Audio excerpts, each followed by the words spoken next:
የከበረ ነጻነት መጽሐፍ በአገልጋይ ብሩክ ኃይለ ሚካኤል ምዕራፍ 1 ኃጢአት የማይቆጠርበት ሰው ገጽ 39 ርዕስ ከእውቀት ዛፍ ለምን በሉ?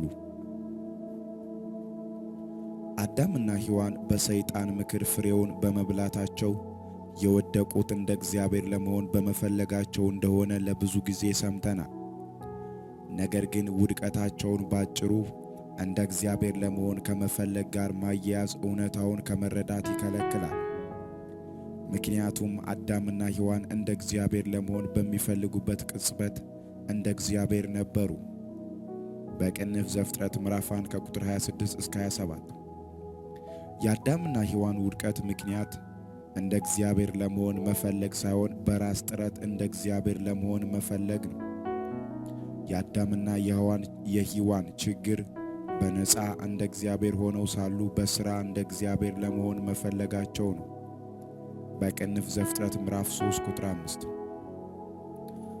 መጽሐፍ በእግዚአብሔር ዕውቀት ላይ በትዕቢት የሚነሳውን ክርክርና ከንቱ ሐሳብ ሁሉ እናፈርሳለን፣ አእምሮንም ሁሉ እየማረክን ለክርስቶስ እንዲታዘዝ እናደርጋለን ይላል።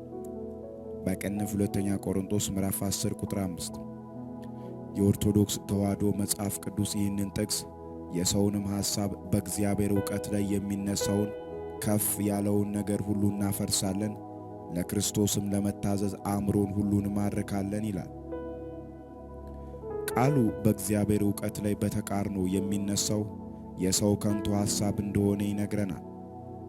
በዚህም ትሞታላችሁ በሚለው የእግዚአብሔር ዕውቀት ላይ አለማመንና ክርክር የመጣው ከሰው አእምሮ መሆኑን እናስተውላለን።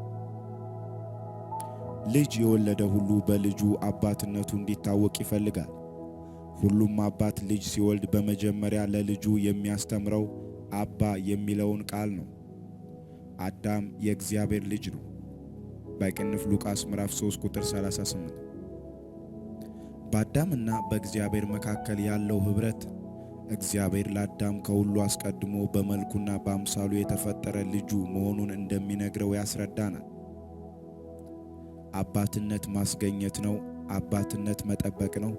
አባትነት መስጠት ነው። አባትነት መንከባከብ ነው። ልጅነት ነጻነት ነው። ልጅነት መደሰት ነው። ልጅነት በአባት ጥላ ማረፍ ነው። ይህ የአባት እግዚአብሔር ዕውቀት ነው። እግዚአብሔር ለአዳም በነጻ የራሱን መልክ በመስጠቱ በሕግ ሥራ ማንነት ለማግኘት መሞከር እንደሌለበትና ቢሞክር ያለውን ውጤትም ጭምር አስረድቶታል። በቅንፍ ዘፍጥረት ምዕራፍ 2 ከቁጥር 16 እስከ 17 ይሁን እንጂ ሔዋን እግዚአብሔር መንፈስ መሆኑና እግዚአብሔር መንፈስ እርሷና ባሏት ግን በትንሽዬ ሥጋ ውስጥ ማደራቸው እግዚአብሔርን እንደማትመስል እንድታስብ ያደረጋት ይመስላል። ሔዋን ራሷን ከመንፈስ ማንነት ከመመዘን ወርዳ በሥጋ መመዘን ጀምራለች። በሥጋ ውስጥ ማደር ከእግዚአብሔር ማነስ እንደሆነ እየተሰማት ነው። እግዚአብሔር የበላይዋ ስለሆነ በማንኛውም ጊዜ የሰጣትን መልክ ሊወስድባት እንደሚችል መፍራት ጀምራለች። እኔ የምትልበት ነገር ሁሉ ከእግዚአብሔር ሳትሰራ የተቀበለችው መሆኑ ልክ መስሎ አልታያትም። ይህ አስተሳሰብ ከፊት ባለ አንድ ቀን እግዚአብሔር የሰጠኝን መልክ ቢነጥቀኝ እስከሚል የማጣት ፍርሃት የመጣ ነው። የማጣት ፍርሃት ሰው በእግዚአብሔር አባትነት ላይ ያለው እምነት ሲጠፋ የሚመጣ ነው። ጥርጣሬ በአንድ እውነት ላይ የሚፈጠር የተቃርኖ ሐሳብ ነው። ጥርጣሬ ከአእምሮ ውስጥ በፍጥነት ካልተወገደ ጠንካራ ፍርሃትን ይፈጥራል። ፍርሃት ከወደፊት ሕይወታችን ጋር ተያይዞ የሚፈጠር የወደቀ አመለካከት ውጤት ነው። ፍርሃት በአእምሮአችን ውስጥ መንቀሳቀስ ሲጀምር በዚያው ቅጽበት ከሚያስፈራን ነገር ለመዳን ማድረግ ያለብን ብዙ ሐሳቦች በአእምሮአችን ውስጥ መንቀሳቀስ ይጀምራሉ። ይሁን እንጂ የፈራህበት ነገር ልክ ካልሆነ ከዚያ ፍርሃት ለማምለጥ የምታደርገው ማንኛውም ነገር ልክ አይሆንም። ሔዋን እኔ የምትልበት ነገር ሁሉ ከእግዚአብሔር የተቀበለችው መሆኑን አውቃለች። ራሷን ስትመለከት የራሷ አንዳች አልነበራትም። በተመሳሳይ ጊዜ ይህ ከእግዚአብሔር የተቀበለችው ማንነት እጅግ መልካም እንደሆነ ቀምሳውም አይታለች።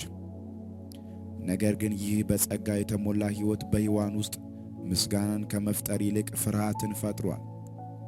ይህ ፍርሃት ሳትሰራ የተሰጣትን የእግዚአብሔር መልክ የሆነ ቀን ብቀማስ የሚል ፍራቻ ነው። በሔዋን ውስጥ የተፈጠረው የማጣት ፍራቻ ወደ እግዚአብሔር ድምፅ ዘንበል በማለት ብቻ በእውነት መገለጥ የሚመክን ነበር። እግዚአብሔር ፍቅር ነው። እግዚአብሔር የሰጠውን የመቀማት ባህሪ የለውም። መጽሐፍ የእግዚአብሔር ስጦታና ጥሪ ጸጸት የለበትም ይላል በቅንፍ ሮሜ ምዕራፍ 11 ቁጥር 29። ነገር ግን ሔዋን በውስጧ በእግዚአብሔር ማንነት ላይ ስለተፈጠረባት ጥርጣሬ እውነትነት እግዚአብሔርን መጠየቅ አልወደደችም።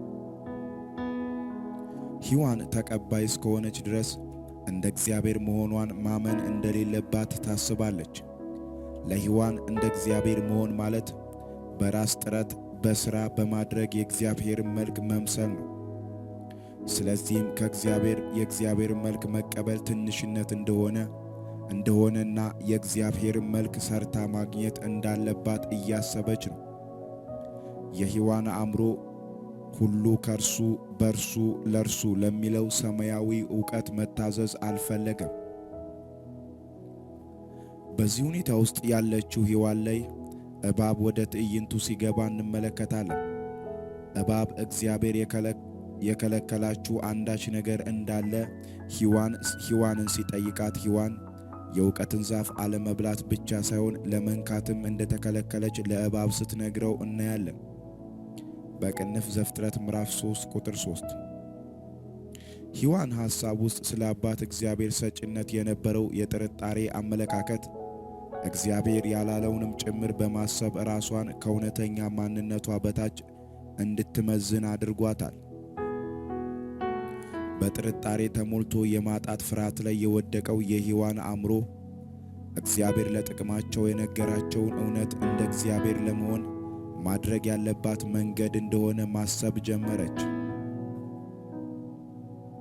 የእውቀትን ዛፍ በመብላት እንደ እግዚአብሔር እሆናለሁ፣ መልካም የሆነውን በማድረግ ክፉ የሆነውን ባለማድረግ እንደ እግዚአብሔር እሆናለሁ የሚለው ሐሳብ በእግዚአብሔር ዕውቀት ተሸንፎ ሊባረር የተገባው ሐሳብ ነበር። ነገር ግን የሰው በማድረግና ባለማድረግ ሥርዓት ውስጥ መውደቅ ከእግዚአብሔር የመሸሻው ምክንያት ሆኗል። እግዚአብሔር እንዲሁ የሰጠንን በሥራ ለማግኘት ማሰብ የሃይማኖት ልደት ይባላል።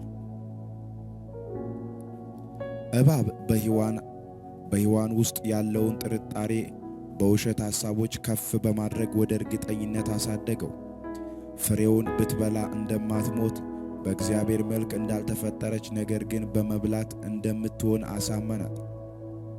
ከፍሬው በበላችሁ ጊዜ ዓይናችሁ እንደሚከፈትና መልካምና ክፉን በማወቅ እንደ እግዚአብሔር እንደምትሆኑ እግዚአብሔር ስለሚያውቅ ነው። በቅንፍ ዘፍጥረት ምዕራፍ 3 ቁጥር 5። በእግዚአብሔር ቃል ላይ ጥርጣሬ ያደረበት ሰው የእባብን ሐሳቦች ለመቀበል ባሪያ ይሆናል።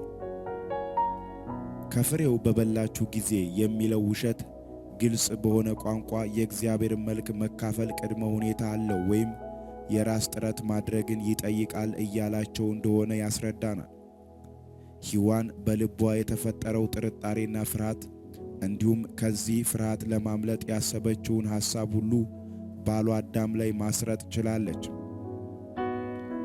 አዳም ግዛ ወይም ጠብቅ ተብሎ የተነገረው ቃል ይህንን መሰሉን ሐሳብ ነበር።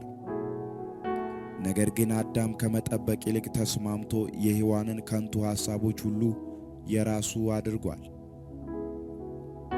አዳምና ሔዋን እባብ የነገራቸውን ውሸት በመቀበል ኀጢአትን በይፋ ወደ ምድር አስገብተዋል። አዳምና ሔዋን ከእውቀት ዛፍ ፍሬ መብላታቸው ሁለት ነገሮችን ግልጽ ያደርግልናል። የመጀመሪያው ፍሬውን ከመብላታቸው በፊት በትክክል እግዚአብሔርን አንመስልም የሚል ውሸት አምነዋል። ነገር ግን ፍሬውን ከመብላታቸው በፊት ሙሉ በሙሉ እንደ እግዚአብሔር ነበሩ። ሁለተኛው ፍሬውን በመብላት ወይም በራስ ጥረትና ሥራ የእግዚአብሔር መልክ ለማግኘት እየሞከሩ እንደሆነ እንረዳለን። ይህንን የውሸት እኔነት ኑሮ የእግዚአብሔር ቃል የኀጢአት ባርነት ብሎ ይጠራዋል።